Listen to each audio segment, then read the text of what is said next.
Sofía, bienvenida a la conferencia. Damos inicio a la conferencia de catéter venoso y catéter arterial. Bueno, agradeciéndote por tu colaboración siempre.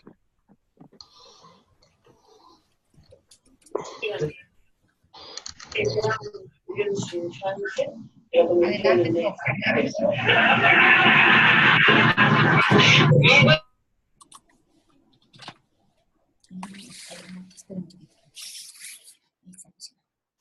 Adelante, Sofi. Hola. Adelante, Sofi, te escuchamos. Hola, muy buenas tardes. Espero que estén muy bien. Muchísimas gracias por la invitación. Y de verdad que con todo el cariño, espero sea de su total agrado. ¿Nos puedes compartir la presentación? Claro. ¿Cómo la comparto? En la parte inferior, Share Screen.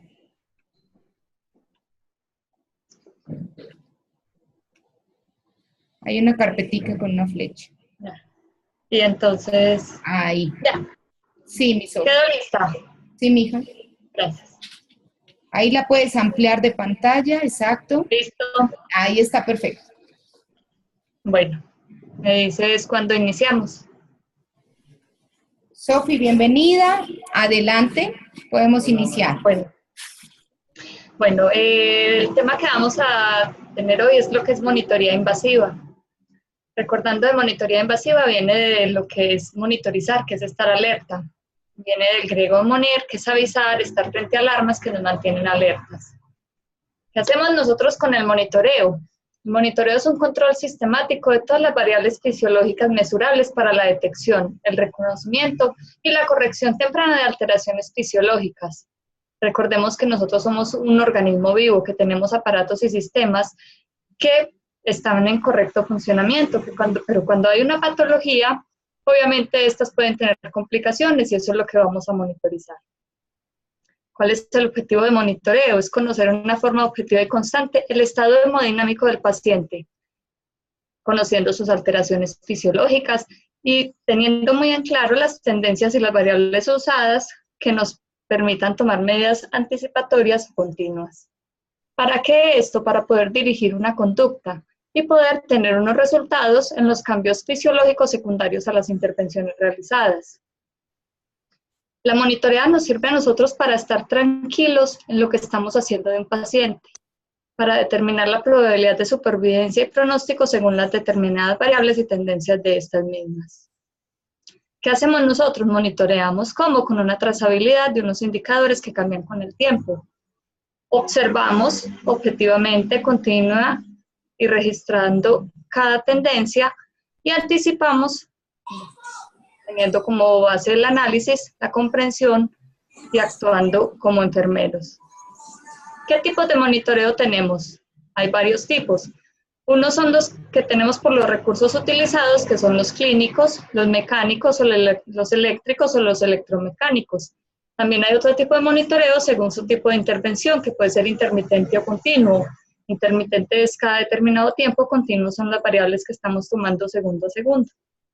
Y por su grado de invasión, que son los monitoreos no invasivos, que son los monitoreos externos, los monitoreos medianamente invasivos y los monitoreos altamente invasivos, que son los que vamos a ver ahora. ¿Qué generalidades tenemos? Que nosotros tenemos que comparar los monitoreos con los resultados en los valores normales, pero esto depende de unas variables muy específicas y variables que nos van a cambiar toda la conducta y todo lo que nosotros vamos a encontrar en un paciente, como su edad. Sabemos que a mayor edad, mayores riesgos por un deterioro de todo el organismo. El sexo, si es hombre o mujer, porque según el tipo de identificación sabemos cómo van a ser sus valores normales. No es lo mismo una persona, un hombre de 70 kilos a una mujer que su contextura y su complexión es mucho menor. También sabemos que las enfermedades de base del paciente son muy importantes, porque estas enfermedades de base son las que nos van a decir qué alteraciones tiene ya el paciente en su organismo. La tendencia da más información que los datos puntuales y aislados. Esto se refiere a que nosotros tenemos que evaluar tendencias, no valorar solamente una cifra. Lo vamos a ver enseguida con otros exámenes. El monitoreo hemodinámico, entonces, es el monitoreo que nosotros hacemos a la parte del sistema cardiocirculatorio del paciente. Este monitoreo hemodinámico casi siempre se hace en el paciente crítico, que se encuentra a menudo en un ambiente clínico y fisiológicamente cambiante. Según este monitoreo, nosotros tenemos parámetros a monitorizar. Sabemos que hay condicionantes del gasto cardíaco, enseguida lo vamos a ver, y esto nos va a dar pautas para el racionamiento clínico de la condición del paciente, como son la historia clínica, los métodos auxiliares diagnósticos y el examen físico propio del paciente, que es monitorear a quién vamos a monitorizar nosotros como enfermeros, para qué instalamos un monitoreo y qué requisitos tiene, y quién monitorea, que es lo más importante. En la unidad de cuidado intensivo, que es donde se toman casi todos estos monitores de tipo invasivo, se monitorea para mantener y restaurar la función de los órganos. Hay monitoreos hemodinámicos o respiratorios, metabólicos, neurológicos y hematológicos. Hay monitoreo de respuesta sistémica y local. Y hay monitoreo continuo de la saturación de oxígeno, el CO2, frecuencia cardíaca, presión arterial, presión de arteria pulmonar, presión intracraneana, gasto cardíaco, saturación venosa de oxígeno. Para hacer un monitoreo invasivo estamos teniendo en cuenta que ya estamos entrando fisiológica y anatómicamente dentro de un paciente. Entonces tenemos que tener un equipo adecuado, con un protocolo unificado y personal calificado para que lo realice, y vamos a realizar análisis de datos invasivos y no invasivos integrados. El monitoreo no invasivo es el monitoreo externo, es el monitoreo básico de una frecuencia cardíaca, de una saturación y una presión no invasiva. Pero estos también se nos conjugan con los invasivos, que son los que vamos a evaluar hoy. Se hace un análisis en el contexto íntegro de la situación del paciente y, como les reitero, analizamos la tendencia. Nosotros podemos realizar los monitoreos, pero siempre vamos a necesitar un monitor multiparámetros, que es el televisor que tenemos nosotros, en el cual vamos a mirar todas estas cifras que se me van traduciendo por medio de cables. La ingeniería y la bioingeniería es la que se ha encargado de todo esto, para que se traduzcan en cifras numéricas, que son las que nos van a dar valores. Necesitamos tener transductores, que son los sensores que transforman la presión de un líquido en una señal eléctrica para su posterior análisis. Estos poseen un sistema de lavado de arrastre que se adapta a diversos catéteres. Entonces, estos son los monitoreos, los vamos a ver más adelante. Y estos son los sensores que me van a transformar la presión en una señal. ¿Cuándo está indicado un monitoreo invasivo para un paciente? En estado de bajo débito, cuando hay una hipovolemia por deshidratación, hemorragia, quemaduras o trauma, cuando estamos presenciando un shock, sea séptico, porque hay una infección generalizada, sea cardiogénico, que viene por el corazón, cuando hay una falla del corazón como bomba, sea neurogénico, distributivo o anafiláctico. Cuando hay alteraciones de la función cardíaca, como la insuficiencia cardíaca congestiva, que es ese deterioro tan severo del corazón como bomba, y cuando hay miocardiopatías. Les hablaba ahora que entonces tenemos el monitoreo hemodinámico, que puede ser no invasivo o invasivo. El no invasivo son las constantes vitales, necesita una vigilancia eléctrica y una valoración de enfermería. En el invasivo ya tenemos lo que son la diuresis, la presión venosa central, la presión arterial directa y la presión de cuña de la arteria pulmonar. Hablando un poco de la fisiología básica de nosotros, sabemos que el corazón es una bomba, y como bomba es el encargado de eyectar y de distribuir la sangre a todo el cuerpo.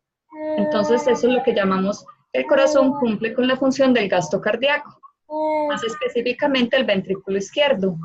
¿Cómo cumple esa función del gasto cardíaco? Con dos variables: el volumen de eyección, que es el volumen que está eyectando el corazón en cada latido, y la frecuencia cardíaca, que es la cantidad de veces que el corazón está eyectando o haciendo su sístole o contracción. Ese gasto cardíaco tiene determinantes que son la precarga, la contractilidad y la poscarga. La precarga, con esta estamos hablando de la presión venosa central, que es la presión de llenado, que es el volumen circulante que tenemos en el organismo. Y la presión de arteria pulmonar, la presión de enclavamiento, que es la que nos va a hablar cómo esos pulmones se están llenando también. La contractilidad, que nos habla del índice de trabajo sistólico del ventrículo izquierdo.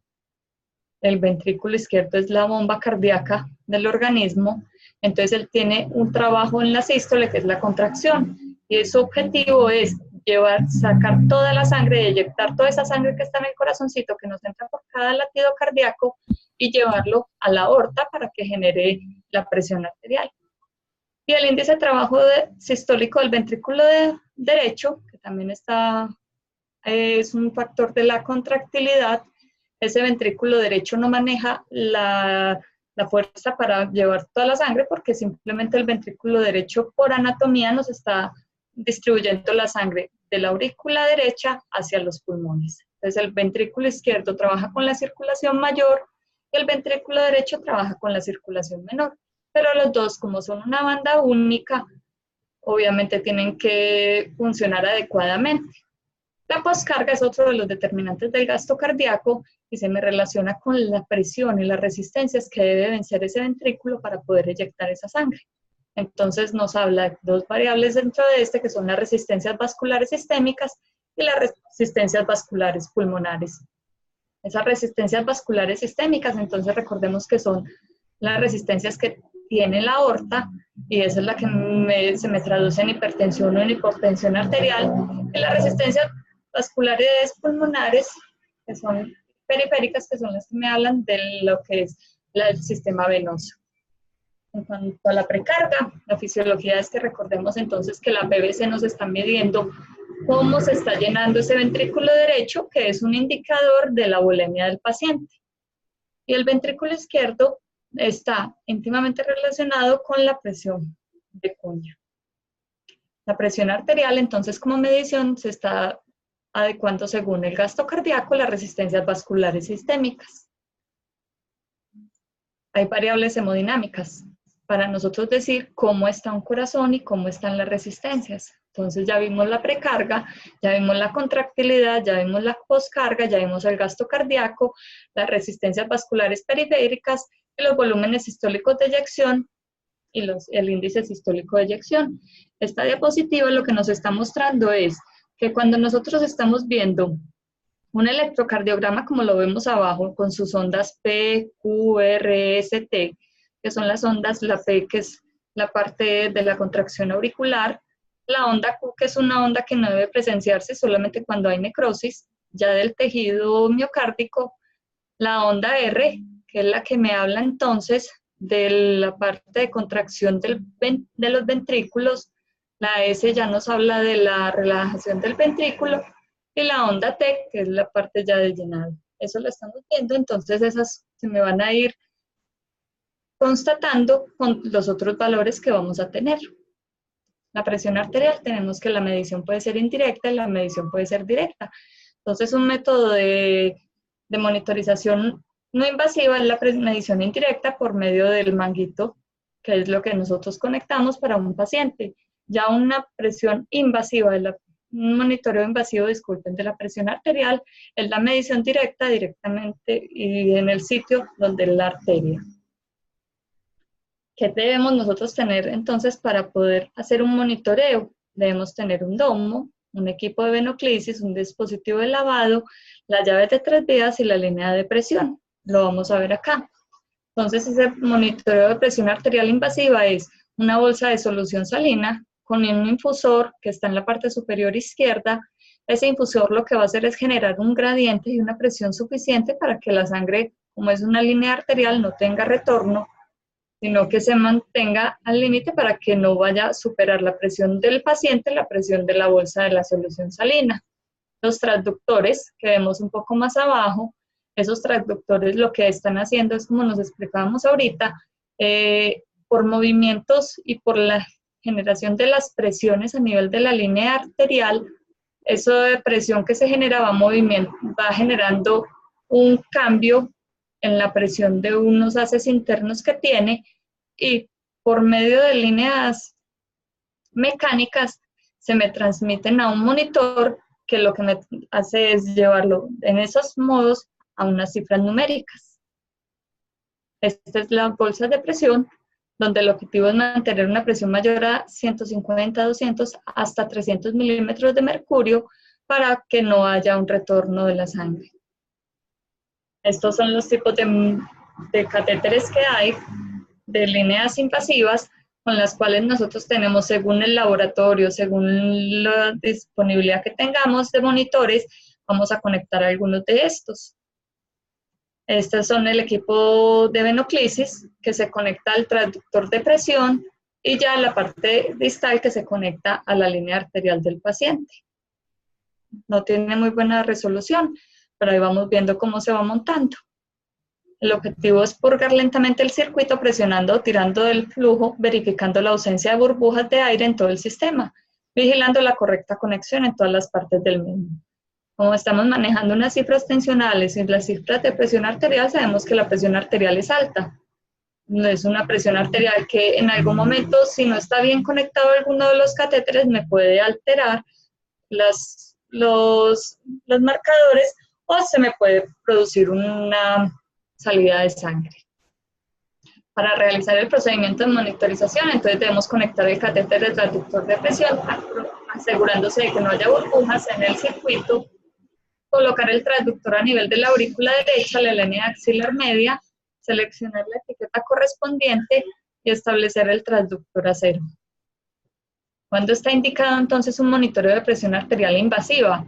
Cuando hay una imposibilidad de una medida no invasiva, cuando hay una necesidad de monitoreo latido a latido, eso es cuando necesitamos observar hemodinámicamente por enfermería todos los cambios que se generen, revisar los cambios hemodinámicos de gran magnitud durante cirugías, por ejemplo, las cirugías mayores como cirugía cardíaca, las cirugías que tengan una duración mucho mayor, y poder manipular también farmacológico mecánicamente el sistema cardiovascular, entonces, para poder tener mediciones exactas. Muy importante también cuando se deben tomar múltiples gases arteriales y exámenes a repetición. Por eso es indicado en los pacientes que requieran un monitoreo constante de unas gasimetrías constantes, poner un monitoreo de presión arterial invasiva. Esta era la misma diapositiva que teníamos ahora antes. Vemos el electro y vemos cómo la presión arterial se relaciona con el electro. Cuando nosotros tenemos una contracción del ventrículo izquierdo, ese ventrículo al contraerse está eyectando toda esa sangre a través de la válvula aórtica a la aorta, entonces se me llena de sangre la aorta. Al llenarse de sangre la aorta, que eso pasa en cuestiones de menos de un segundo, como podemos ver, milisegundos, esa presión, ese aumento de volumen me genera un aumento de presión. Entonces vemos cómo se va llenando la válvula la aorta ascendente, disculpen. Luego, la aorta comienza entonces a distribuir el volumen de sangre por todo el organismo. Recordemos que no es que se quede la sangre extasiada y quieta ahí durante un rato, simplemente a medida que va pasando ese volumen, va generando esas cifras tensionales. Cuando ya pasa ese volumen y ya no recibe más porque la válvula aórtica se cerró, comienza a disminuir el volumen sanguíneo, como vemos que entonces empieza a bajar. Lo que tenía una cifra tensional de más de 120 de sistólica empieza a reducirse hasta que llega a un punto donde ya no genera presión por no tener casi volumen. Vuelve y se cierra la válvula aórtica y comienza de nuevo.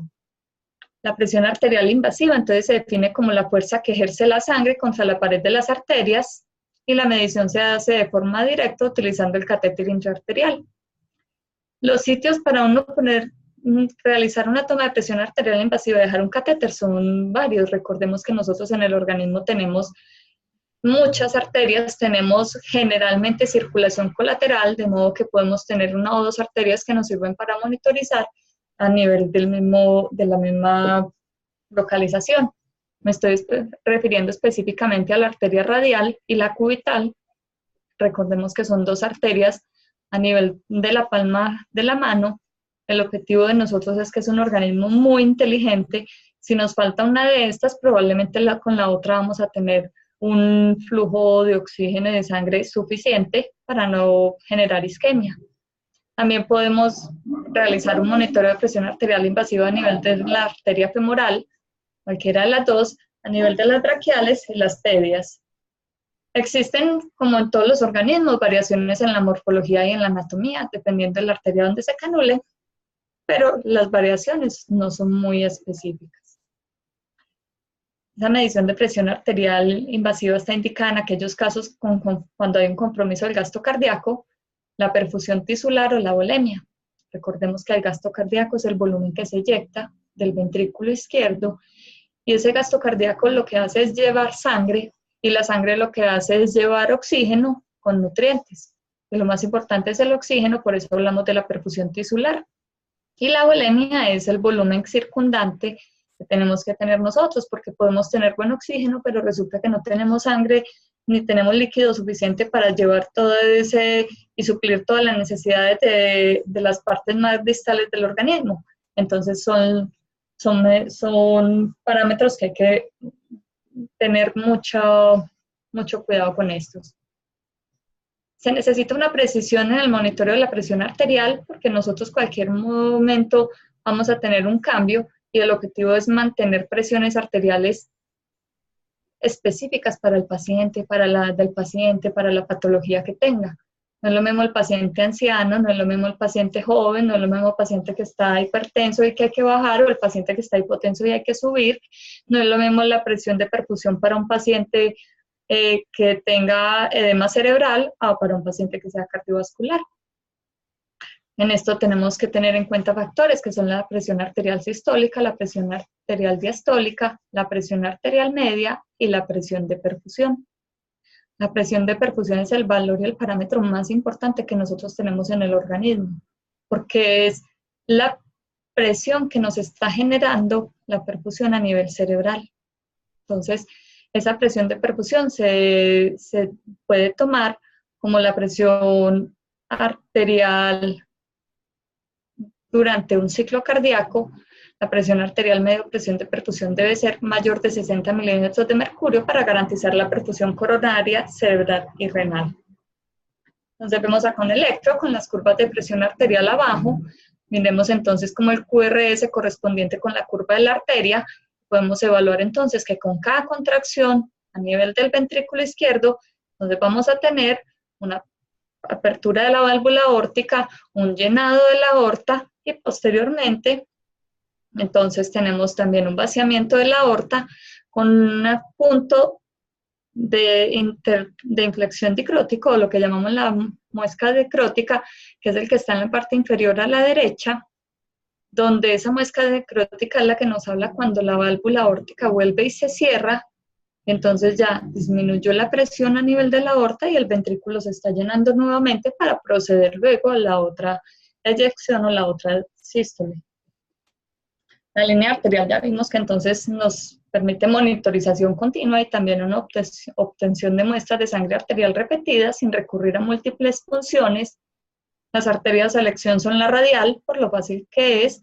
La axilar es mucho más compleja porque es la rama braquial es una rama que es única, entonces ya es ahí donde tenemos el riesgo de que si hay algún problema, hay alguna complicación con la canulación, vamos a tener probablemente isquemia. La femoral entonces también está indicada en los pacientes, pueden ser femoral derecha o izquierda. Las arterias centrales se pueden canalizar con algunas condiciones circulatorias de intensa vasoconstricción para poder revisar y poder verificar realmente el flujo sistémico. El test de Allen, enseguida lo vamos a recordar, es el test que realizamos para nosotros poder mirar cómo está la circulación colateral de la mano que se va a canalizar, y las complicaciones, como todas las complicaciones que podemos tener cuando tenemos una canalización de una arteria a una vena, los hematomas, las trombosis, la isquemia distal, los pseudoaneurismas arteriales, las fístulas arteriovenosas y la infección. El gasto cardíaco es directamente proporcional al área de abajo, la curva de presión.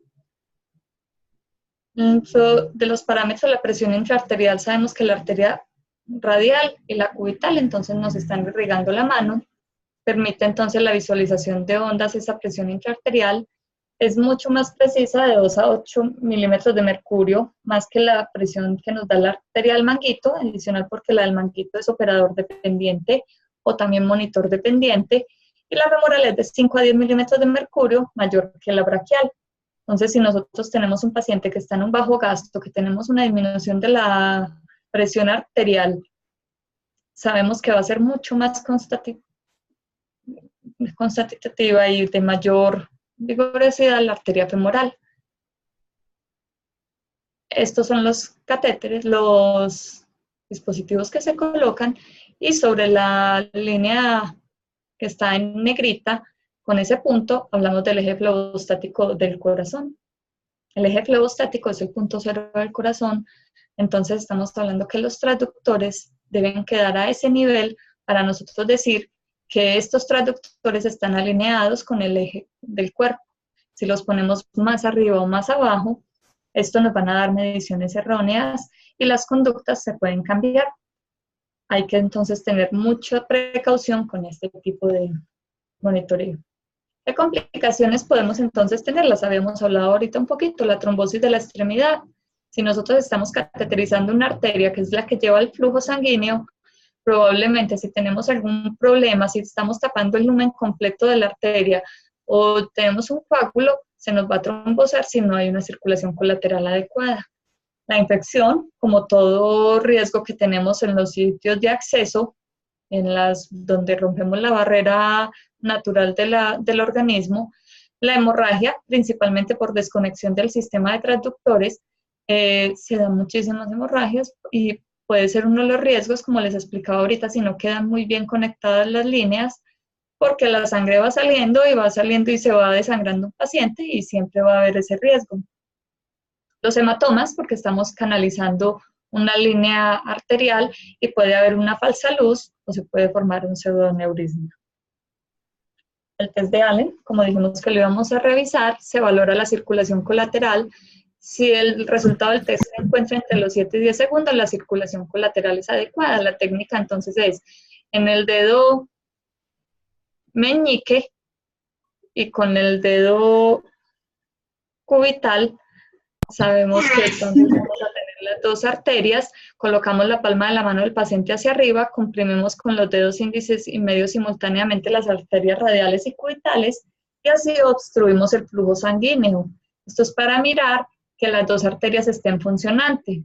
Al paciente le pedimos que abra y cierre la mano varias veces para que haga un vaciamiento venoso de todo el arco palmar. Luego quitamos los dedos que presionaban la arteria cubital y observamos cuánto tiempo tarda en recuperar el color la palma de la mano. Lo normal entonces estamos viendo que es de 7 a 10 segundos. Más de 15 segundos que se demora, entonces es un resultado negativo. Esto se da en los pacientes que ya han tenido probablemente un cateterismo o una monitoría invasiva, entonces hay que tener especial cuidado con esto. Y repetimos lo mismo liberando la radial, para mirar entonces que esa circulación colateral esté presente y que no nos vamos a quedar con una pérdida de flujo sanguíneo en la mano, generando entonces una hipoxia y una anoxia. Acá vemos, es una línea entonces que se puede poner a nivel de la radial, a nivel femoral, con los catéteres, y miremos en la diapositiva A, en la figura A, vemos cómo entró el catéter entra, se obtiene un flujo, luego entonces se pasa una guía, en la B y en la C vemos cómo se está pasando una guía, que es la que va a ir dentro de la arteria, para poder decir, ahí está, y posteriormente en la diapositiva E, vemos cómo entonces ya pasamos el catéter, que va a quedar fijo, y luego lo suturamos. Tenemos entonces los sitios de monitoreo. Entonces ahí sobre la derecha en la parte inferior estamos hablando del arco de la raíz aórtica. Luego seguimos con la subclavia, la axilar, la braquial, la radial, la femoral o la dorsal del pedial. Es importante entender y mirar la morfología y la forma de las ondas, porque según el sitio donde se canule, según ese sitio donde tengamos el monitoreo de la arterial, se va a ver la onda. Generalmente nosotros vemos las ondas radiales, que son las que más comúnmente podemos observar, y las femorales, pero en cirugía cardíaca, en unidad de cuidado intensivo, en ocasiones se debe poner un subclavio o raíz aórtica, entonces vemos que la configuración va cambiando muchísimo. ¿Por qué cambia esa configuración? Recordemos que a mayor presión, mayor volumen, a mayor volumen, mayor presión. Entonces, cuando la raíz aórtica, que es la primera que vemos en la parte superior derecha, vemos que está muy alta, muy elongada y tiene mucho mayor presión, porque tiene mucho mayor flujo.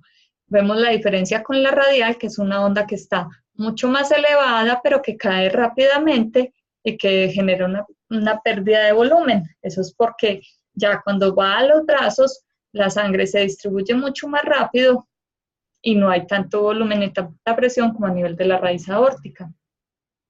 En las fases 1, fase 2, vemos en la fase 1 el componente inotrópico, en la fase 2 el componente de desplazamiento de volumen. El componente inotrópico es la capacidad que tiene el corazón de generar su presión y de generar esa fuerza para vencer la resistencia, y a medida que aumenta el flujo, entonces ese componente ya se va generando el desplazamiento de volumen con el cierre de la válvula aórtica. Esto es una anatomía para entenderla, donde la raíz aórtica es un monitoreo central, la braquial, que es un monitoreo intermedio, la radial, que es un monitoreo distal, y la femoral, que es un monitoreo distal, pero que se toma también como central porque es mucho más grande la femoral que la radial. Dentro del otro tipo de monitoreo que tenemos y lo que podemos monitorizar invasivamente está la presión venosa central. Ya dejamos a un lado entonces el monitoreo de presión arterial. ¿Qué hace entonces el monitoreo de presión venoso central? Establece un punto cero fleostático situado a 10 centímetros por encima del plano del dorso o 10 centímetros debajo del esternón a nivel del sexto espacio intercostal, donde marca la desembocadura de la vena cava en la aurícula derecha. Se afecta por el volumen sanguíneo, la distensibilidad de los vasos, el tono vascular intrínseco, que es el tono que tienen las arterias, la función del corazón derecho con aumento de la presión torácica ventroabdominal y la terapéutica vasopresora que estemos usando. Los medicamentos que estemos necesitando entonces para poder generar una presión arterial suficiente para mantener una presión de perfusión adecuada. Cuando tenemos indicación para una canulación venosa central, cuando necesitamos un monitoreo hemodinámico, generalmente en cirugías mayores con gran intercambio de líquidos, para evaluar el volumen intravascular en la falla renal, o en un paciente que esté sometido a cirugía cardíaca, administración de nutrición parenteral, administración de medicaciones o agentes irritantes, monitoreo con drogas vasoactivas concentradas, que son los medicamentos que me van a generar cambios en el tono y en las resistencias, en la presión arterial, cuando necesitamos colocar un marcapaso cardíaco transvenoso, cuando necesitamos hacer una terapia de reemplazo renal temporal por motivos de aspiración de embolismo aéreo o imposibilidad de acceso venoso periférico. En ocasiones hay pacientes con un déficit hídrico tan grande que hay una vasoconstricción generalizada y no tenemos cómo canalizar una vena y toca recurrir entonces a un catéter venoso central. Las complicaciones de un catéter venoso central son las mismas y mayores que las de una venoclisis. Durante la canulación puede haber un hematoma, las fístulas arteriovenosas, puede haber una punción a nivel del pulmón, entonces generar un nemo o neumotórax o un quilotórax, puede haber una lesión nerviosa, se puede punzar el nervio frénico, puede haber una ruptura cardíaca si no se pone de la forma adecuada, de todas formas es una complicación intrínseca de una inserción. El embolismo aéreo, que es en la entrada de aire masivamente al corazón, o puede haber una ruptura del catéter o de la guía que se quede intracardíaco. Cuando ya tenemos el catéter, que lo estamos poniendo, puede haber trombosis del catéter, generarme un coágulo que se puede migrar luego hacia los pulmones, o si hay alguna comunicación anormal dentro del corazón, puede migrar al lado izquierdo, se puede generar una infección, las arritmias o el hidrotórax. La presión venosa central, el uso de los catéteres de presión venosa central son usados para medir la presión de llenado del corazón derecho y me permiten evaluar el volumen intravascular con la función ventricular derecha. Recordemos que el ventrículo derecho, a diferencia del izquierdo, es el que me lleva el volumen sanguíneo de la aurícula derecha a los pulmones, a la arteria pulmonar. Entonces es una relación entre el volumen que ingresa al corazón y la efectividad con que lo inyecta. La línea de elección es la vena yugular interna o la subclavia. Vemos acá, en el dibujo del esquema humano, la vena yugular interna o la subclavia, donde se pone un catéter que va directamente a la vena cava superior y ese me va a drenar anatómicamente a la aurícula derecha, donde de esa aurícula derecha ya se pasa a la ventrículo derecho, hace su recorrido a nivel pulmonar y ya luego por las venas pulmonares se devuelve al ventrículo izquierdo y se redistribuye al corazón. Los catéteres que ponemos entonces, como podemos ver ahí, son catéteres que son largos. El objetivo es que vayan hasta la vena cava inferior y pasen a la aurícula derecha y pueden ser de 1 lumen, de 2 lúmenes o de 3 lúmenes. Entonces, monolumen, bilumen o trilumen, según la necesidad y la indicación de cada paciente. La presión venosa central tiene unas cifras de 0 a 10 centímetros de agua, el volumen normal. Recordemos que es el que nos está hablando entonces del volumen de llenado del corazón y de la aurícula. ¿Qué factores influyen en la presión venosa central? El volumen sanguíneo, la volemia del paciente, donde evaluamos entonces las pérdidas de agua o sanguíneas, el tono vascular, las resistencias que se estén generando, el funcionamiento cardíaco, el corazón entonces como bomba, cómo está funcionando, los aumentos en la presión intratorácica o intraabdominal. Si hay aumento de esa presión intraabdominal por alguna patología o alguna alteración, entonces me va a disminuir esa presión venosa central. Por esto no se puede estimar directamente el volumen sanguíneo a partir del valor de la PVC, simplemente es una tendencia que nos está generando un reporte, pero no tiene ningún valor seriado.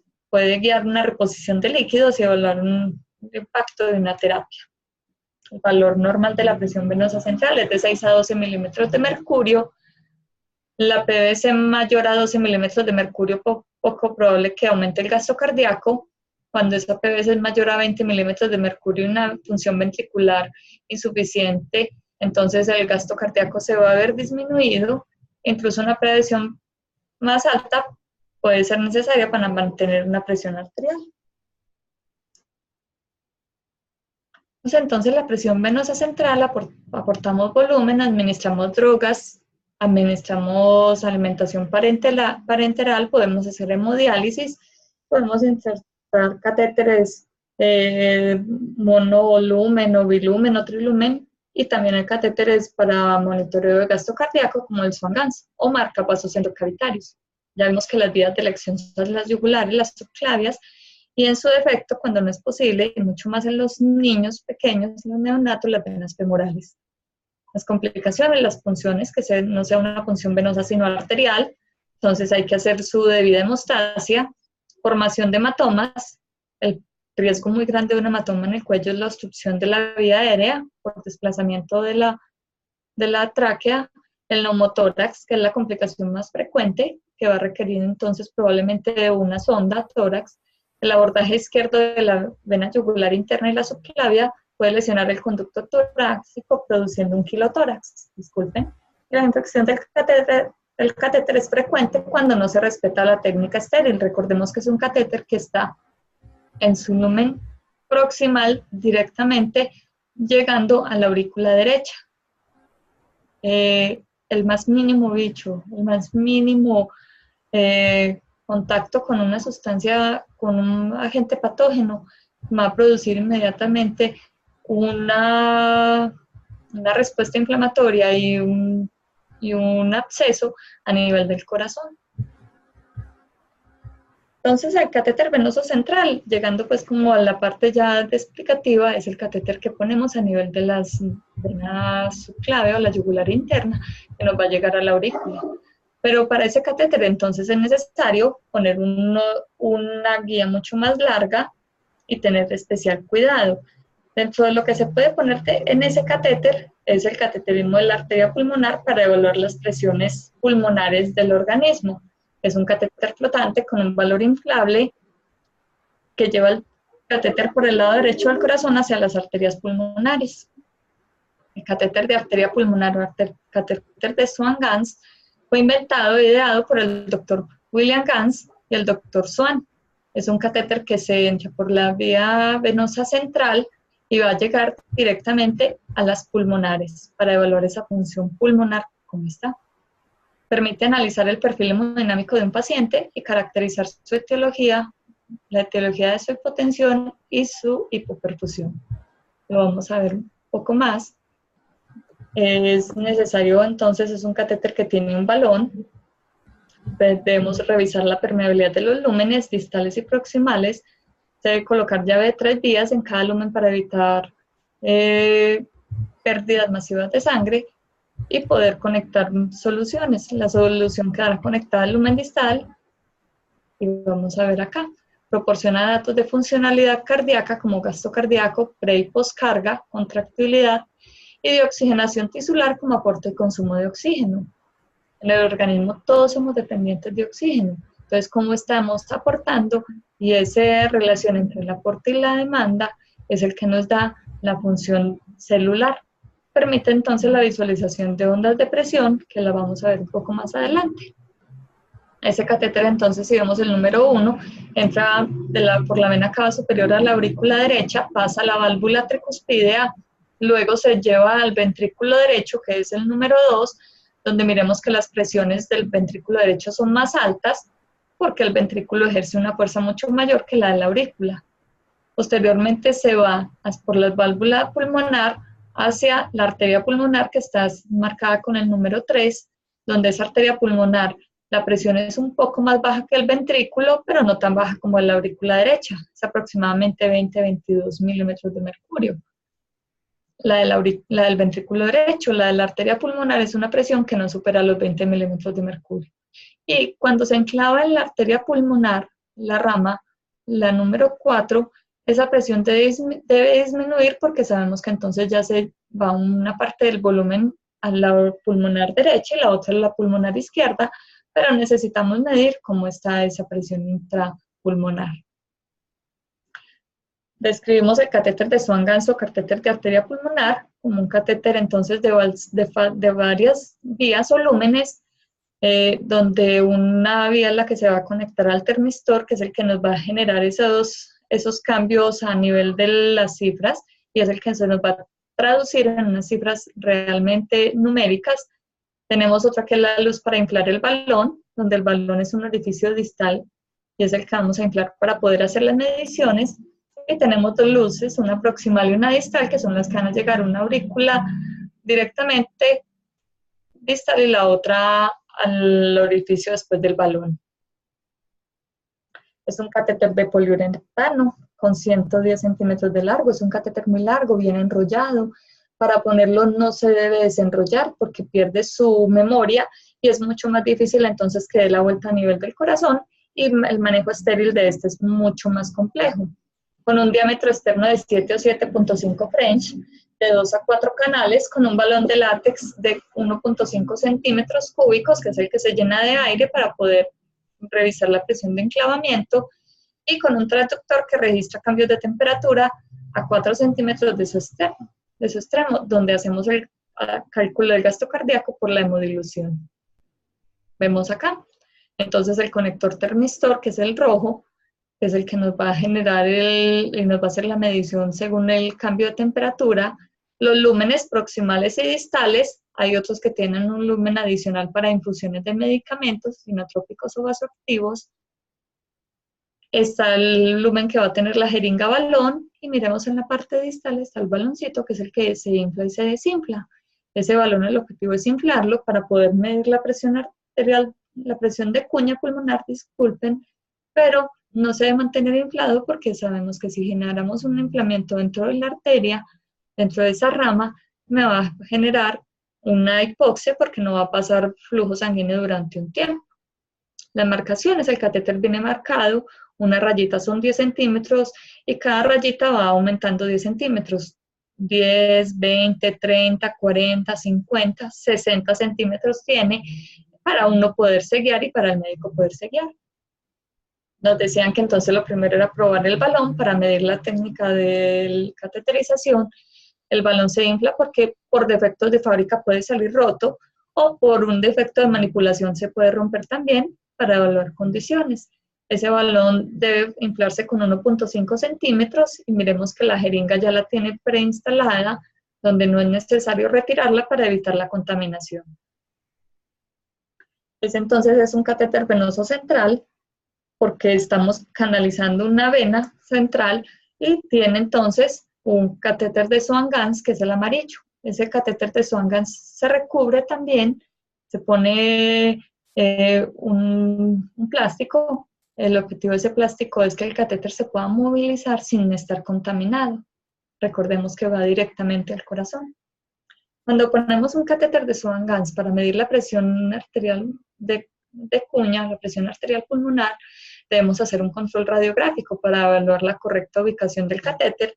Entonces, verificando por rayos X de tórax, donde la punta del catéter debe estar ubicado a 7 centímetros de la línea media external en la zona 3 de Wex. Simplemente sabemos, entonces miremos la parte que hace como una onda, donde ese catéter se va a ver. Entonces vemos que sube, está en la parte de arriba, ingresa por la vena cava superior, pasa a la aurícula, al ventrículo, y de ahí se giró a la arteria pulmonar, la rama derecha, para generar su enclavamiento. Lo vemos acá. Puede girar a la arteria pulmonar derecha o izquierda según el paciente, pues porque eso no se pone bajo visión directa, sino simplemente monitorizando y ya se evalúa con rayos X.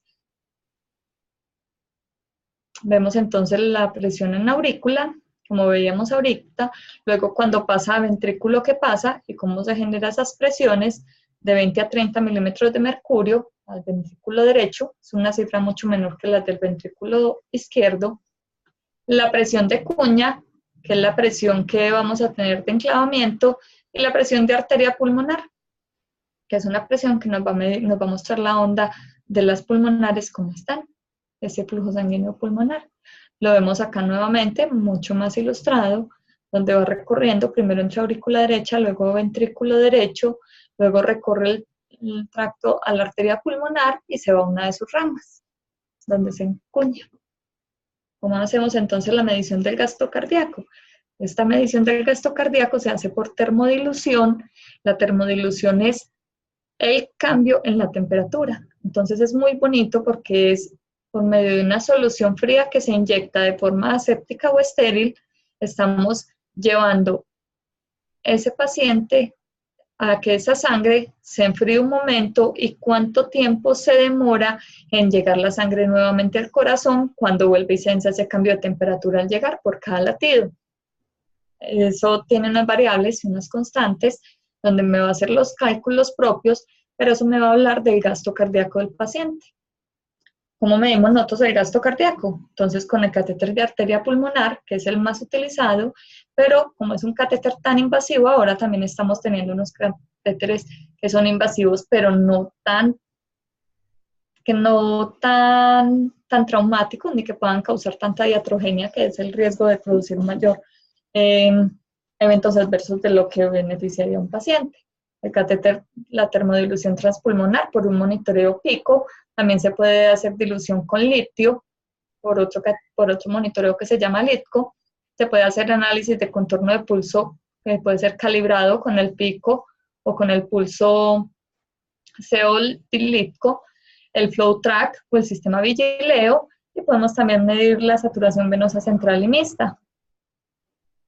Cuando hablamos entonces de monitoreo de toda esta parte de presión pulmonar, entonces tenemos que tener en cuenta la frecuencia cardíaca como un componente del gasto cardíaco, las presiones pulmonares, que la presión sistólica de la pulmonar refleja la presión generada por el ventrículo derecho, y la presión diastólica de la arteria pulmonar, que refleja la presión diastólica más alta existente en el árbol vascular pulmonar.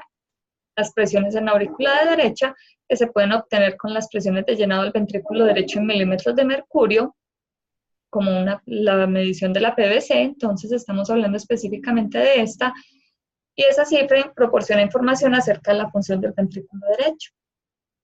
El gasto cardíaco, que es el que mediante la utilización del catéter de termodilución se puede realizar mediciones, es la cantidad de sangre bombeada por el corazón en litros por minuto y proporciona una evaluación global del rendimiento cardíaco. el índice cardíaco, que es ese gasto cardíaco ajustado al peso del paciente y a la contextura del paciente. El gasto cardíaco, tenemos unos valores normales, que son de 3,5 a 5 litros por minuto, y ese índice cardíaco que es de 2 a 3 litros por minuto, según el tipo de paciente. Dado este valor, sirve para evaluar la función del ventrículo, su normalización según el tamaño corporal, ofrecerá una información mucho más precisa. Las resistencias vasculares sistémicas, que me miden la poscarga o resistencia para el ventrículo derecho, las resistencias vasculares pulmonares, que me miden la poscarga del ventrículo derecho, y se mide clínicamente calculando la resistencia vascular pulmonar. El trabajo sistólico, que es otra forma de evaluar la función del ventrículo, que es la medición del trabajo externo del ventrículo en una contracción. Esto se puede calcular obteniendo la presión promedio generada por un ventrículo durante el latido cardíaco y se multiplica por la cantidad de sangre. Entendemos entonces también la distribución de oxígeno. Este volumen, que es crítico para la preservación del metabolismo y de la vida, se denomina como la entrega de oxígeno, la DO2. El consumo de oxígeno, que es el volumen de oxígeno extraído en la circulación por los tejidos, que se denomina consumo de oxígeno, VO2, y la tasa de extracción de oxígeno, que es la razón, la diferencia o el delta entre el consumo, la entrega, por 100, y se conoce también como la tasa de extracción de oxígeno, que se puede calcular sin necesidad de conocer el gasto cardíaco, simplemente con unos gases arteriales y gases venosos. La clave en el monitoreo hemodinámico son el examen físico y la observación continua. Recordemos que no solo son parámetros, también es un paciente completo, también es un paciente que puede generar muchos cambios, pero debido también a su componente. Otra de las formas de monitorizar el gasto cardíaco es el sistema PICO, que para este sistema PICO es necesario un catéter venoso central y una línea arterial. Necesitamos entonces esos dos tipos de monitoreo invasivo para poder monitorizar este gasto cardíaco. Se determina el gasto cardíaco de forma continua gracias al algoritmo basado en una onda de pulso y mide volúmenes más no presiones. Estos son los monitoreos que hay existentes para poder tener control de las variables hemodinámicas de los pacientes. El vigileo es otro de los sistemas que consta de un monitor vigileo y un sensor FlowTrack, que es el mismo sensor el de presión arterial invasivo para el estudio de la onda de presión y permite una medición continua del gasto cardíaco. Otro tipo de métodos para medir y conocer el gasto cardíaco es el Doppler transesofágico, que se puede poner con una sonda transesofágica para monitorear constantemente, y la bioimpedancia eléctrica torácica. El sistema PICO, entonces, es su conexión y cuáles son los valores que me van a dar. Él hace una relación entre el consumo y la entrega de oxígeno, él hace una relación de la presión arterial y lo que está generando el gasto cardíaco, y cada uno cumple una función diferente. Todos estos juntos son los que me van a generar, entre todos los parámetros que me dan, son los que me van a dar unas tendencias en lo que vamos a mirar cómo actuar. Este es el sistema Vigileo, que es, lo que hace es basado en algoritmos matemáticamente.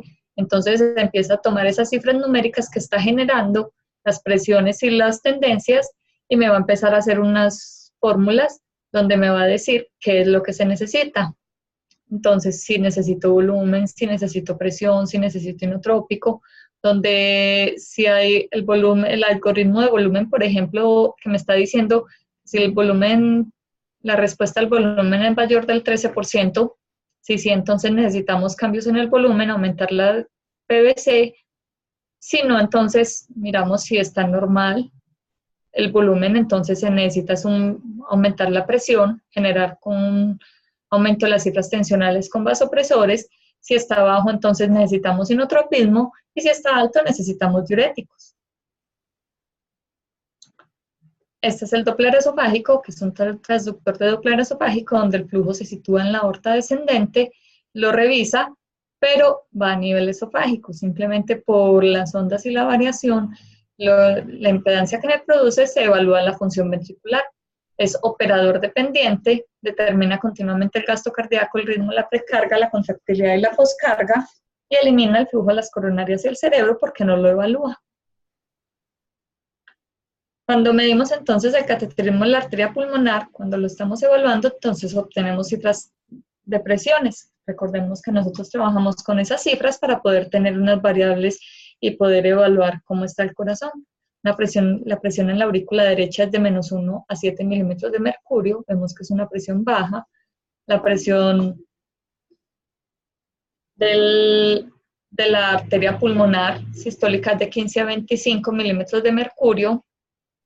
La presión de arteria pulmonar es de 8 a 15, la presión arterial pulmonar media es de 10 a 20 milímetros de mercurio, y la presión de cuña, que es de 6 a 12 milímetros de mercurio.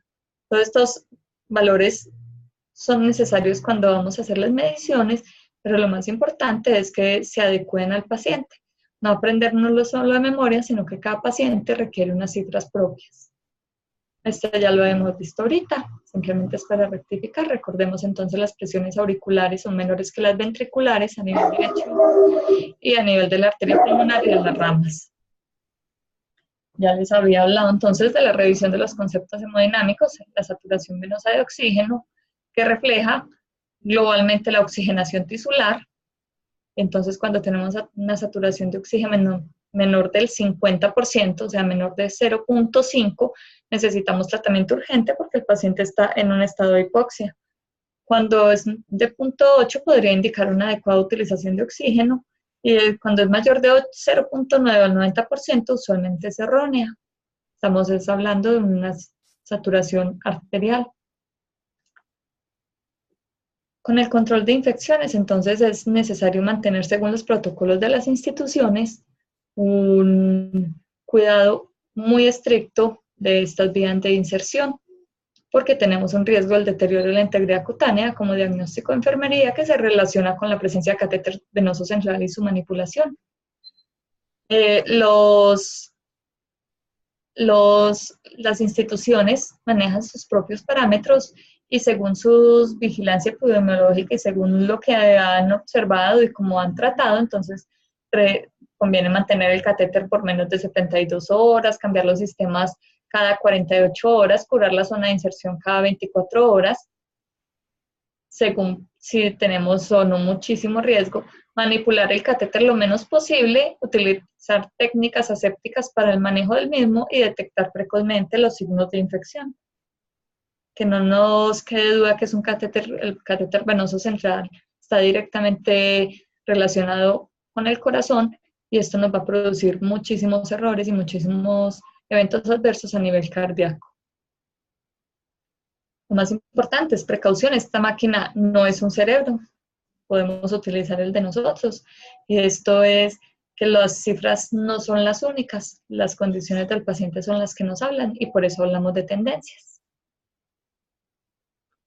Y que nos quede que cada segundo se lo podemos dedicar a saber más para hacer cada segundo mejores que el anterior y ayudar a las personas, ser mejor estudiante, profesional, ciudadano, amigo y padre. Ayudar en nuestra vocación. El corazón es nuestra prioridad. ¿Listo? ¿Tenemos alguna duda?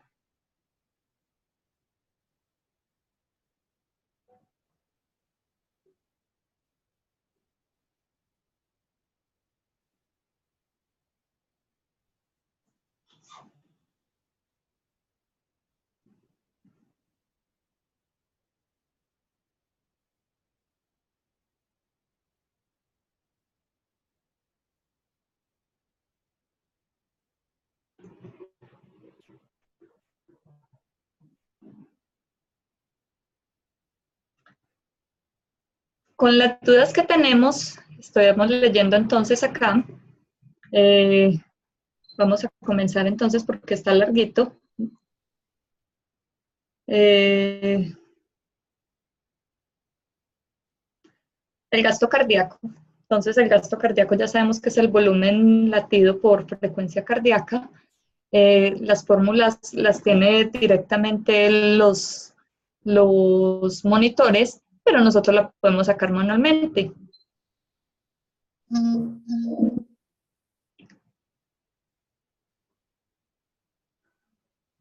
Dice, una pregunta, ¿el acceso central yugular frente a subclavia o frente a inserción periférica de miembros superiores o femoral tiene menor riesgo de complicación?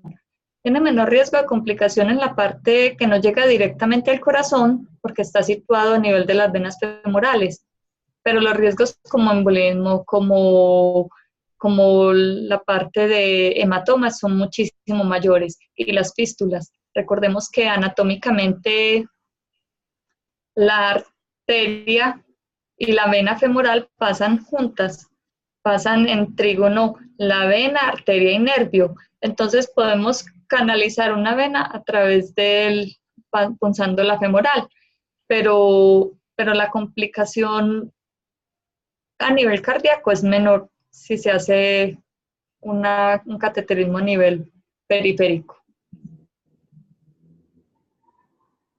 Voy leyendo. Si la paciente está quemada, grado 2 a nivel general, ¿cómo se hace para poner el catéter? Los catéteres entonces se deben localizar en el sitio donde menos efectos deletéreos tenga y donde menos riesgo tengan.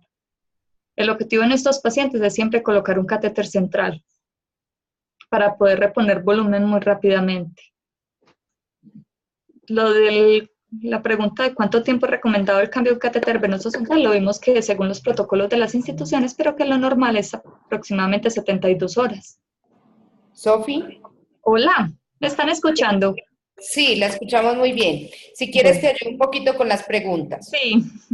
¿Qué diferencia se presenta en la colocación de catéteres en pacientes gran quemados? Esa es la que me decía que si la paciente está quemado grado 2. Sí.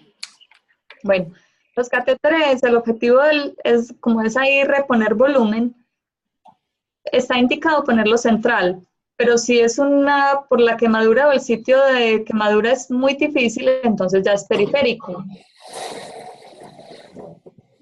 Ya, perfecto. ¿Cada cuánto es recomendable el cambio? Ya lo habíamos colocado. ¿El catéter puede ser colocado por enfermería o es recomendado solo a nivel médico? Bueno, resulta que eso según la normatividad. En todos los países y en todas partes la normatividad cambia. Nosotros en Colombia, el catéter debe ser colocado por un médico, pero nosotros como enfermeros en ocasiones los colocamos cuando es necesario. Lo segundo es que también están los catéter externos que van al corazón. Esos catéteres los podemos poner nosotros, pero siempre con indicación médica. Uy, madre. Era mi novia. Cuando hay obstrucción, ¿se pueden destapar con heparina? ¿O qué podemos hacer con el catéter en caso de obstrucción? Bueno, por eso es que los catéteres deben permanecer muy bien lavados para que su permeabilidad esté clara todo el tiempo. Un catéter que está tapado es un catéter que tiene un trombo interno. Cuando nosotros ponemos heparina, estamos heparinizando a un paciente que puede tener una contraindicación. De nuevo, me apruebo. El riesgo de la heparina es el efecto anticoagulante sistémico. Entonces, si es un paciente que está uno con riesgo de anticoagulación, hay que evaluar. Es mejor manejarlo salinizado, sin heparina, para poder tener un adecuado control de esa anticoagulación. No, ¿qué dejé? Pues no veo que el otro día me rechazaron. ¿Cuáles pueden? Perdón, Sofía, hay una interrupción. El estudiante que está con el volumen abierto, por favor, cierre su micrófono. De aquí al viernes, que ya salen de vacaciones. ¿Cuánto me sucede? Tengo que esperar. Perdón, Sofía. ¿Cómo se llama? Para el inicio de clase. Mario, por favor, apaga tu micrófono. Perdón, Sofía. Ya hizo caso. Sí, sí. ¿Cuáles son las contraindicaciones para colocar un catéter venoso central? Las contraindicaciones son infección en el sitio de punción, que tengamos algún edema, pero es que cuando está indicado un catéter venoso central hay que colocarlo en algún sitio, sea central o periférico. Sofía, ¿el catéter de Swan se puede utilizar en niños? No está indicado en niños. Primero porque el catéter es muy grande, no viene pediátrico. Segundo porque en los niños las presiones pulmonares son muy difíciles de manejar, y si es que hay una indicación por una patología cardíaca o pulmonar, ese manejo y esa oclusión que se puede generar a nivel del catéter puede afectar muchísimo más y generar mayor riesgos y traumas. ¿Cuáles son los principales cuidados y en el proceso de asepsia y limpieza de ese catéter después de instalado, Sofi? Según los protocolos que se tengan. Hay instituciones que lo manejan con un apósito que es transparente donde se puede evaluar y se espera mejor dejarlo cerrado 24 o 48 horas si no se observan signos de infección. Hay otros protocolos e instituciones donde se ve el catéter está tapado por un apósito, por una gasa, y hay que destaparlo. El riesgo de infección es muy grande.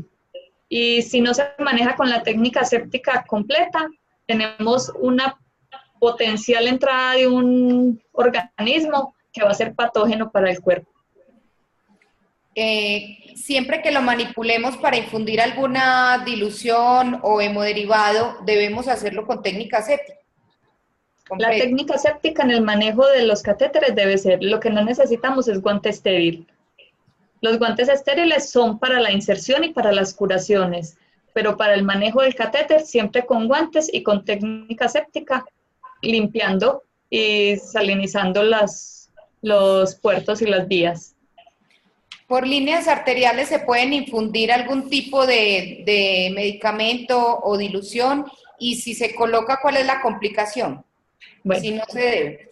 Esa es una pregunta muy buena, porque por línea arterial solamente, entonces, como decíamos, se va a hacer monitoreo de la presión arterial y se va a hacer un control de toma de muestras. No se debe infundir medicamentos. ¿Por qué no se debe infundir? Por el riesgo que hay tan grande, porque estamos directamente sobre una línea arterial donde sus efectos van a ser mayores. Entonces, si vamos a poner un vasoactivo, pusimos una adrenalina o una norepinefrina sin darnos cuenta, el efecto vasopresor va a ser mayor y probablemente pueda tener un riesgo mucho mayor la extremidad en la que se está colocando. Entonces, está contraindicado la administración de medicamentos. El catéter de arterial es solamente para mediciones de presiones y para toma de muestras. En general, Sofi, nos hacen una pregunta de cuánto tiempo dura el catéter venoso central y cuánto el arterial. En promedio, sé que depende de los protocolos, sí, pero en promedio lo manejamos con qué tiempo.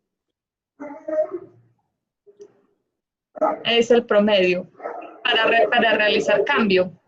Sí, para realizar un cambio, ¿cuál sería los días que podemos utilizar un venoso y un arterial? El catéter arterial, el objetivo es retirarlo lo más pronto posible. A medida que el paciente ya tenga entonces un control y esté más estable hemodinámicamente, retirarlo. Si no es posible retirarlo, entonces hay que hacer un cambio de la zona, porque como es una extremidad la que está comprometida generalmente y estamos obstruyendo el flujo sanguíneo, no se debe dejar más de 48 o 72 horas en una misma zona. El catéter venoso central, 72 horas es en promedio lo que se deja. ¿Por qué utilizan la heparina en la colocación del catéter cuando lo purgamos? La heparina era lo que se usaba antes y hay instituciones y hay protocolos que todavía lo siguen permitiendo. Más que la heparina, porque la heparina el riesgo es la trombosis, para evitarla, entonces más que la heparina es la presión del infusor la que nos va a permitir que no haya un aumento de esa diferencia de presiones. Entonces no va a permitir el retorno de sangre y mucho menos que se nos devuelva esa sangre al infusor. Es más de presión. Bueno. Salina. Repiten las preguntas y trato de filtrarlas. Sí. Un bebé con soplo cardíaco, ¿hay como colocar un catéter venoso central? Claro. Recordemos que el catéter venoso central solamente va de la desembocadura de la vena cava superior hacia la aurícula. Lo que no se debe poner es el catéter de Swan-Ganz. El catéter venoso central de boca que solo puede ser guiado por ecocardio. La ecocardiografía es una de las formas mucho más específicas de monitorizar la postura de uno de estos catéteres, pero en ausencia de un ecocardiograma sabemos que el médico debe ser capaz de colocarlo anatómicamente por referenciación a nivel de la vena yugular o de la subclavia. Sofi, ¿cuál sería la posición adecuada del catéter venoso central? Ya no lo dijiste, pero creo que no lo puedes repetir. La posición a nivel de la desembocadura de la vena cava superior en la aurícula derecha.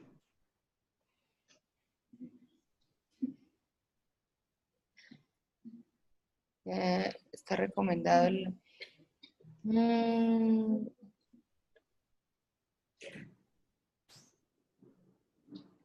Bueno, creo que por ahí estamos terminando. El catéter venoso central, al administrar una nutrición parenteral total, ¿se pueden administrar fármacos o cómo manejaríamos las vías? Entonces recordemos que siempre hay el catéter, si se va a colocar una administración, una nutrición, debe ser diferente la vía a los sitios de los medicamentos. Entonces el catéter ya no sería de un solo lumen, sino de 2 lúmenes o de 3 lúmenes si es necesario, uno para reponer volumen, otro para los medicamentos y otro para la nutrición. No se debe mezclar nunca la nutrición externamente con los vasoactivos o los inotrópicos. ¿Cómo? ¿Qué diferencia tiene? Ellas no tienen mucho acceso a los catéteres venosos centrales, entonces Bueno, quieren saber la diferencia que hay en los colores que se ven en la línea distal, proximal. ¿Por qué hay diferencia de colores? No conocen. voy a ir a buscar la diapositiva para poderles explicar. Eso es en el catéter de Swan-Ganz, ¿cierto? También en el catéter venoso central, bilumen, se puede ver la vía distal y la proximal. Creo que la vía café es la vía distal. Sí, lo que pasa es que las vías están marcadas. Tienes una diapo con un bilumen. Con un bilumen, sí, lo voy a buscar. Acá está. Compártenos la pantalla con Share Screen, en la parte inferior. Ya voy. Ahí voy. Tranquilo. Ahí. ¿Listo? Sí, ahí, perfecto. Eso. Entonces los catéteres sí son marcados, tienen colores para definir las vías. La vía café es la vía distal. Entonces recordemos que las vías son distales y proximales o hay vías intermedias. El objetivo es que los inotrópicos se pasen por las vías distales. Isa, ahí quedó bien, se vio bien. Sí, muy bien, Sofi. ¿Comprendieron? ¿Quedó clara la pregunta? La punta del catéter tiene una punta distal y una punta más proximal.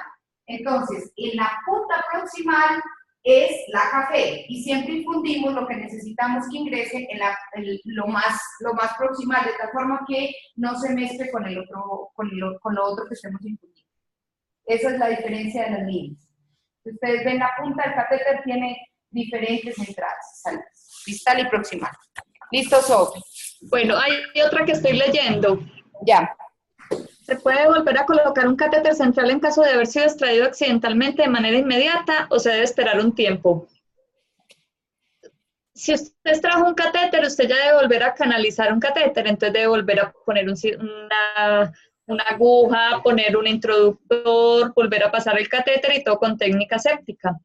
Entonces, contraindicado poner el mismo catéter, a no ser que sea de forma séptica y esté el que se estuviera haciendo y se haya retirado de forma accidental.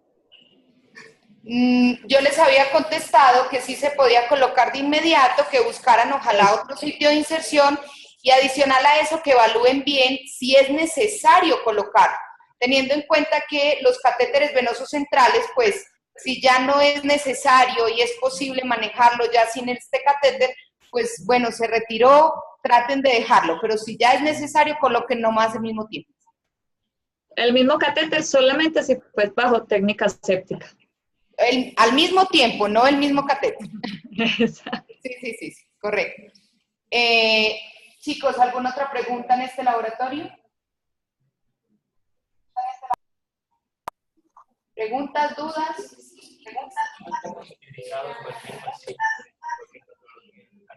¿Alguna contraindicación específica de catéteres arteriales o venosos? Específicamente, algunos pacientes, por ejemplo, con obstrucciones venosas, arteriales o no sé, ese tipo de contraindicaciones absolutas. La primera contraindicación y lo primero es que el paciente sí tenga accesos. Nosotros podemos tratar de tener un acceso arterial si el paciente no tiene pulsos femorales, si el paciente tiene isquemia femorales, no va a tener cómo canular. Lo mismo pasa con el catéter venoso central o periférico. Entonces, las contraindicaciones son alguna alteración a nivel de los vasos sanguíneos. Ya. ¿Alguna otra pregunta, Dili?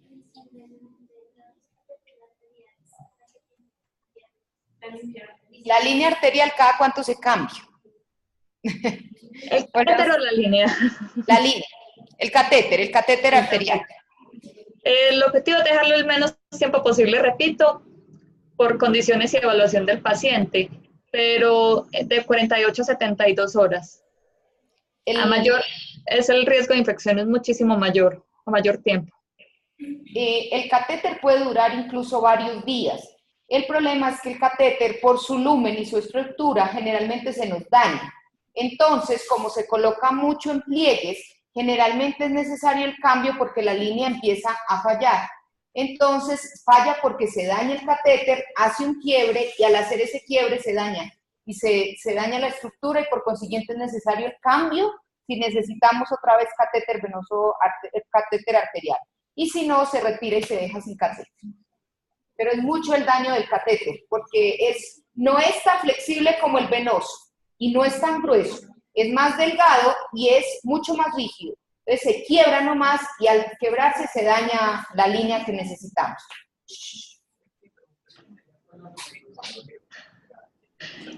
Por acá pregunta Nisa, que si se rompe la punta del catéter mientras se está extrayendo, ¿qué pasa? Sí. Todos los catéteres son radiopacos. Eso quiere decir que se evalúan y se pueden mirar por visión fluoroscópica en un servicio de hemodinamia de rayos X. Este paciente entonces probablemente se lleva a llevar a cirugía, o por hemodinamia se pone una guía que lo va a recoger, ya es tratamiento y hay que retirarlo. En el catéter de Swan, no sé si tienes ahí la diapo donde se veía la curva de cuña, cuando ellos pueden identificar que está bien colocadito. Tienen esa pregunta. La presión de cuña, ya la voy a buscar. Dame 2 minuticos. Me preguntan que si tiene que ser siempre en quirófano, voy a ir respondiendo. No tiene que ser en quirófano, de hecho colocamos en cualquiera de los servicios si fuese necesario. Principalmente se maneja en UCI, pero siempre con una técnica aséptica. O sea, nos vestimos quirúrgicamente para colocar. Quien lo vaya a colocar, dependiendo del país donde se vaya a colocar, hay enfermeros o hay médicos que lo colocan y siempre se visten para colocarlo. No importa el servicio, lo que importa es la técnica. La presión de cuña, me estabas preguntando. ¿Cómo? En caso que el catéter esté deponado. Ya. Como se ve en el hospital regional, algunas dicen que la animación como la de 10 eso está contraindicado porque otra región eso está contraindicado y no sé cómo. Algunas veces, tú sabes que estamos hablando con estudiantes de pregrado, han visto que las enfermeras en catéteres tapados, como habíamos hablado ahorita, utilizan la técnica de destaparlo con jeringas a presión. ¿Es correcto eso? Es que es lo más fácil y lo único. Lo más importante es no hacerlo siempre con heparina por el riesgo de la anticoagulación. Pero el catéter hay que destaparlo. Isa, acá está la presión de cuña. La diapositiva la están viendo. Vemos como la presión en la arteria pulmonar es una, pero cuando inflamos el baloncito, entonces se nos va a producir la presión de cuña que es la que no, el balón no está permitiendo el paso y es la que nos está indicando la presión de la arteria pulmonar cuñada. Cuñamos, entra esta. Ahí entra una cuñita chiquita. Ajá, mismo cierre. Ya, ¿alguna otra pregunta? Preguntas, chicos. Si uno destapa, Sofi, ese catéter, los coágulos, o sería contraindicado destaparlo, sería mejor retirarlo o se destapa simplemente. ¿Qué pasa con los coágulos que están allí en el catéter? La presencia de coágulos en los catéteres allá indica que no ha habido, primero, una buena salinización y no ha habido una adecuada limpieza y lavado. El hecho de uno... Por eso están ellas con la duda de si debemos o no, por presión, destapar el catéter, porque significaría que estamos poniendo los coágulos a circular. Bueno, la parte, cuando los catéteres son venosos centrales, el pulmón puede absorber una parte de coágulos y los puede disociar y se pueden disolver a nivel de todas las ramas de las pulmonares. Ahí no hay muchísimo riesgo. Más riesgo es dejar el catéter mal salinizado, es dejarlo formando un coágulo mucho mayor y que se vaya creciendo, porque eso me puede dar una endocarditis, que es una infección en el corazón donde se va a producir un tumor, no de células malignas, sino de coágulos que se van generando con plaquetas, con todas las macrófagos y las sustancias de respuesta inflamatoria.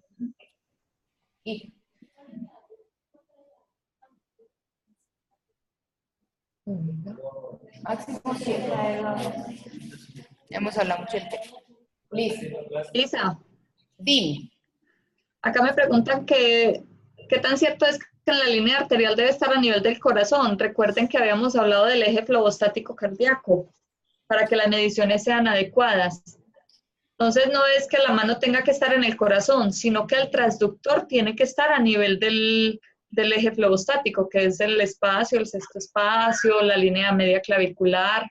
¿Sí? No sé si me puedes poner la diapo donde tienes el punto donde debemos colocar el eje. Voy a buscar. Para yo mostrarles a ellos aquí en la diapo y de pronto tener la visualización. Sí, lo estoy buscando. Hay otra pregunta ahí, abarquémosla de una vez, Isa, en el cual dicen que si por la línea arterial se puede colocar se puede tomar muestras de medicamentos. Recordemos que es las muestras arteriales, recordemos que es para toma de muestras. Que la línea arterial es para monitoreo de presión y toma de muestras. Cuando necesitamos en la unidad de cuidado intensivo gases arteriales permanentes, muchas veces por no funcionar se coloca el catéter para tener acceso rápido y estar extrayendo. De hecho, la extracción se hace constantemente en cirugías grandes como de corazón abierto y que por eso necesitan inmediatamente tener acceso rápido a estas líneas. Estoy buscando la... No, si es esta de acá arriba. Espérate, Isa, la encuentro. Tranquilo. Que la tenía y se me voló. Ahí. Esa es, ya. Ustedes puede que no visualicen la imagen, pero esta imagen es esto acá. Es esta parte. Entonces, ella está dando un eje en el que hace un cuartino. Parte y les da la línea. Si ustedes se paran en esta forma, lo que hacen es partir línea media axilar y a la mitad, más o menos quinto espacio intercostal, quinto sexto espacio intercostal y ahí les da la línea. Entonces colocamos el transductor, no la línea, el transductor que es este. El transductor a ese nivel y ahí queda para poder que quede al nivel que queremos. ¿Está bien? ¿Está bien, Sofía, ahí? Sí, ¿les quedó claro esa parte? ¿Queda claro, mis hijos? ¿Sí? Que si en algunos casos no realizan la técnica de Allen para la línea arterial, ¿es necesario o no? Es el riesgo que se lleva y es la evaluación del paciente que debemos hacer nosotros como profesionales y el médico como profesional. es saber que estamos sometiendo al paciente a un riesgo por canalizar una de sus arterias y que patológicamente él puede venir con una anomalía arterial y no sabemos, y la prueba de Allen pudo haber dado negativa y pudimos haber evitado una isquemia del miembro superior. Sofi, si la prueba de Allen la utilizamos para las líneas arteriales en miembros superiores, ¿qué pruebas podríamos utilizar cuando vamos a colocar líneas arteriales de miembros inferiores o femorales? ¿Habría alguna forma de visualizar?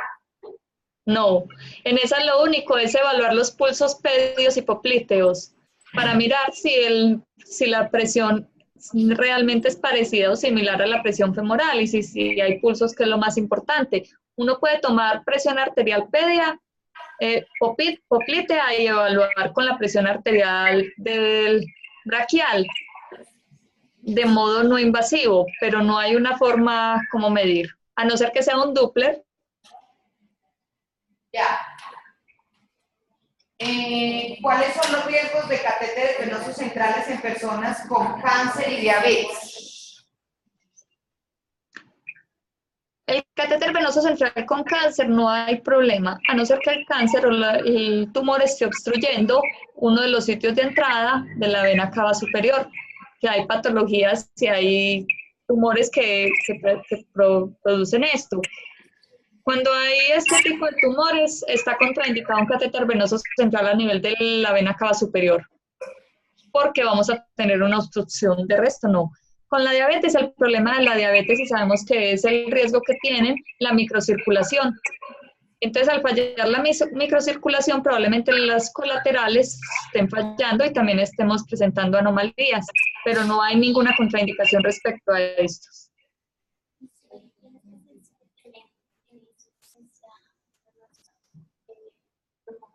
En insuficiencias venosas. Ninguno. La insuficiencia venosa es de miembros inferiores generalmente y ese es el diagnóstico, más no central. No hay problema. Bueno, Sofi, muchas gracias por tu participación. Te agradezco mucho que nos hubieses ayudado, nos enseñaste muchísimo. Te mando un beso y un abrazo grande. Chao, muchas gracias. Que estén bien. Gracias.